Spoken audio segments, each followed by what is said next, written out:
नमस्ते। अगर अपने बच्चे के विकास को लेकर मन में कोई चिंता है और आप सोच रहे हैं कि अब आगे क्या करना है, तो आप बिल्कुल सही जगह पर हैं। आज हम उसी चिंता को एक साफ, एक्शन लेने लायक प्लान में बदलेंगे। ये सोचना कि बच्चे के साथ शायद कुछ अलग हो रहा है, वाकई में डरावना हो सकता है। और ऐसा महसूस करना बिल्कुल नॉर्मल है।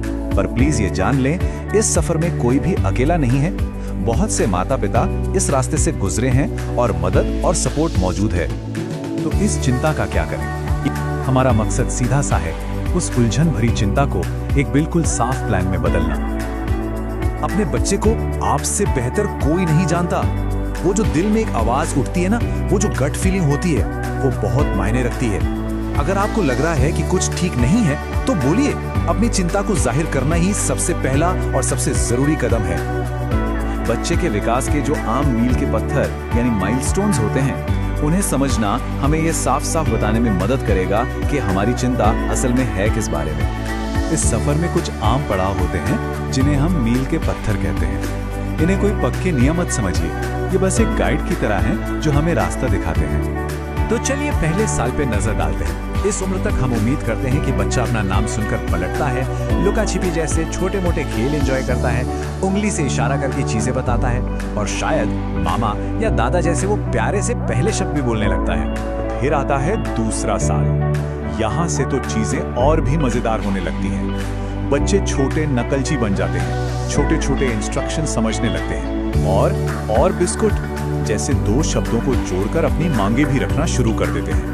कुछ चीजें ऐसी हैं जिन्हें हमें बिल्कुल भी नजरअंदाज नहीं करना चाहिए। इन्हें रेड फ्लैग्स कहते हैं और अगर इनमें से कोई भी संकेत दिखे तो फौरन डॉक्टर से बात करना जरूरी है। जैसे 6 महीने तक बच्चे का खुलकर ना मुस्कुराना या किसी भी उम्र में वो स्किल खो देना जो उसने पहले सीख ली थी। इसमें जरा भी हिचकिचाना नहीं है, तुरंत बात करनी है। बस 3 स्टेप्स हैं।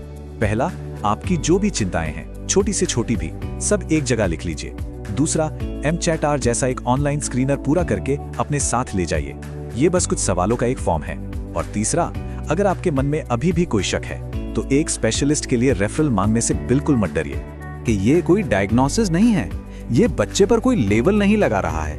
ये बस ये देखने का एक तरीका है कि क्या आगे और जांच की जरूरत है। इसे एक तरह से एक अर्ली वार्निंग सिस्टम समझिए। अगला स्टेप है फॉर्मल इवैल्यूएशन यानी औपचारिक मूल्यांकन। बच्चे के लिए सही मदद पाने की दिशा में एक बहुत ही जरूरी कदम है।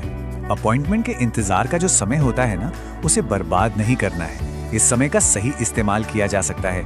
आप पहले की अपॉइंटमेंट के लिए फोन करके पता करते रहिए। बच्चे की सारी मेडिकल रिपोर्ट्स एक फाइल में लगाइए। अपने इलाके में कौन कौन सी सर्विसेज हैं उनके बारे में पता कीजिए।